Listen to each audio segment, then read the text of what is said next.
இணைந்திருக்கிறார் திரு ராதாகிருஷ்ணன் அவர்கள். சார் வணக்கம். மாநில தலைவர் தேர்தலுக்கான விருப்ப மனு அறிவிப்பு வந்திருக்கிறது. ஒரு ப்ரொசீஜர் அடிப்படையில் மாநில தலைவர் தேர்வு நடக்கும் அப்படின்னு சொல்லப்பட்டிருக்கு. இதை எப்படி புரிஞ்சுக்கணும்? ஆனா அந்த ப்ரொசீஜர் பிரகாரம் பாத்தீங்கன்னா அண்ணாமலை தலைவராக இருக்க முடியாது இல்லையா? அண்ணாமலை ரஜினியுடைய கட்சியில் தானே முதல்ல இருந்தாரு. அதன் பிறகு இங்க சேர்றாரு. அந்த 10 வருடம் என்ற அந்த கால அளவு அண்ணாமலைக்கு வெயிட் பண்ணிருக்காங்க. ஏறத்தாலும் அதே மாதிரி தான் இப்ப அடுத்த நயனார் 2017 தான் ஜாயின் பண்ணியிருக்காரு ஜெயலலிதா அம்மையாருடைய மறைவுக்கு பிறகு.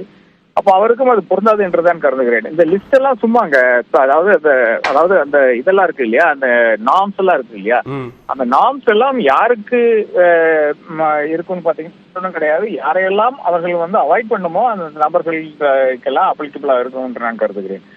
It is followed only in default என்றுதான் என்னை பொறுத்தளவில் நான் பார்க்கிறேன். பாஜக மட்டும் கிடையாது, எல்லா கட்சிகளுக்கும் அப்படித்தான் இருக்கிறது. ஒரு நார்ம்ஸ் இருக்கும், அந்த நார்ம்ஸுக்கு அதீதமாக பல விஷயங்கள் நடந்து கொண்டிருக்கும். அந்த விதத்தில் பாத்தீங்கன்னா இப்போ ஒரு 4 பேர் தான் இருக்காங்க. அந்த 4 பேர் ஜெயிச்சு வந்திருக்காங்க. இப்போ மனசம்மதம் இருக்கின்ற, இல்லை என்றால் தமிழக மக்கள் விரும்புகின்ற, தமிழக மக்கள் ஏற்றுக்கொண்டிருக்கின்ற தலைவர்கள் பாத்தீங்கன்னா 4 பேர் தான் இருக்காங்க.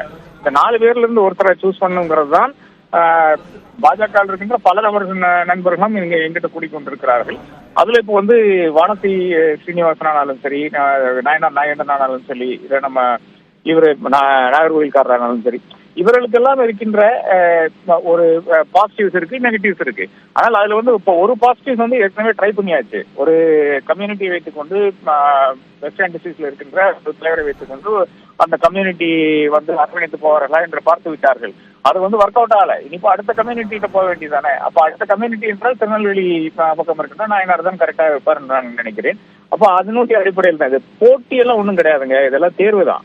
அதன் பிறகு அறிவிப்பார்கள். இப்ப பிரசிடென்ட்டுக்கு போட்டி என்று சொல்லுவார்கள். இப்ப ஜே.பி. நட்டா இருந்தால் கூட இன்னைக்கு ஜே.பி. நட்டா முன்னாடி எத்தனை பேர் நிற்கிறார்கள்? அவர் தான் பாஜகனுடைய தலைவர். அவர் தான் வந்திருக்க வேண்டும் இந்த ஆர்கனைசேஷன் விஷயத்துக்கு. அவர் வந்தாரா? கிடையாது இல்லையா?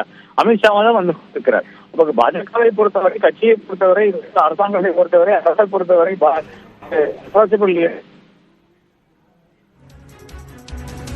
தவிர நிச்சயமாக கிடையாது என்று நமக்கு அனைவருக்கும் தெரிகிறது. மிக்க நன்றி திரு ராதாகிருஷ்ணன். இணைப்பில் கருத்துக்களை பகிர்ந்து கொண்டமைக்கு நன்றி.